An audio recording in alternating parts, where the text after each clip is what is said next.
Hey lash lovers, this is Sarah here at GladGirl. Today we're going to be talking Lash Mapping 101. If you're new to the channel, don't forget to like and subscribe. If you're coming back, welcome back. Let's dive in. Come on in.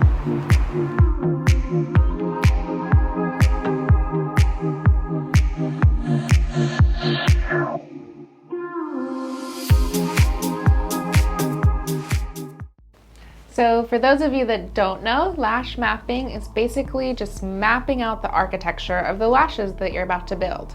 This is what we're gonna need. Today, I'm gonna use the GladGirl Hydro Patches. I chose these patches because they have the lint-free texture to them. You don't wanna use anything that's like too smooth or like glossed over, because then you're not gonna be able to write on them. And then I grabbed just a regular 3M pen, and I chose this pen because it doesn't smear when you write. Let's go. So today, this is my beautiful model. Step one is that you're gonna prep your client as you normally would with tape and patches.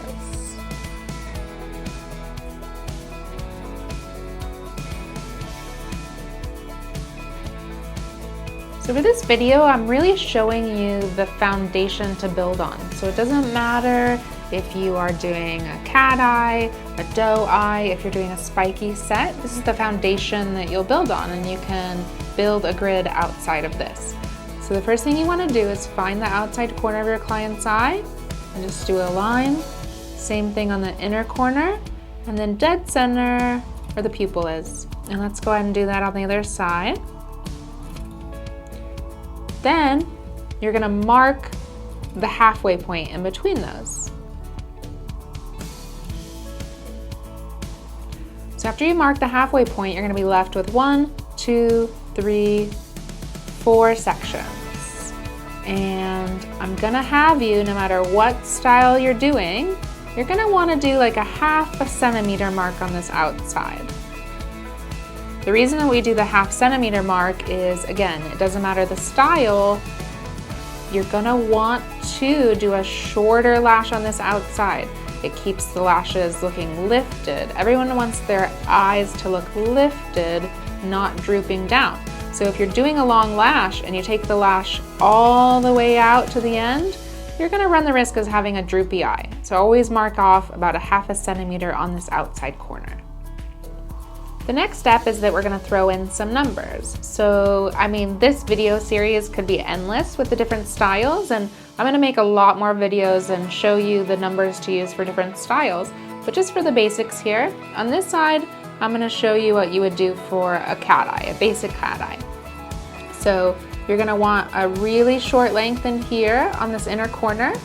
And for a cat eye, you're gonna wanna keep the lid exposed till about the pupil.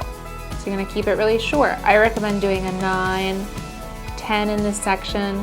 Take your 10s all the way to the center, 11, and then 12, 13, and then again, talking about this little corner.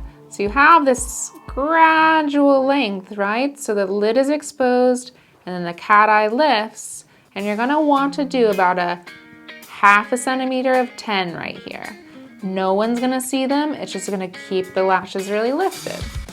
On this side, let's talk about a doe eye. So let's do 9, 10, again in this outer corner, a little 10 to keep it lifted. Your longest lash is gonna be in the center. So 13, and then graduate down to those numbers that you built. So cat eye, longest is on the outside, doe eye, longest is in the middle, and you graduate down. And you always do a short length on that outer corner. Usually about, let's say 1/2 that centimeter is gonna be maybe 5 to 10 lashes, sometimes less. Just make sure you don't forget about that because you don't want droopy eyes. So the great thing about lash mapping is it really creates a container for endless creativity. Once you start lash mapping, really the possibilities are endless of what you can create. Again, this video is just about the basics, and I'm gonna make you a whole video series on tons of different lash maps and styles that you can create. And And if you have any comments or questions, let me know in the comments below.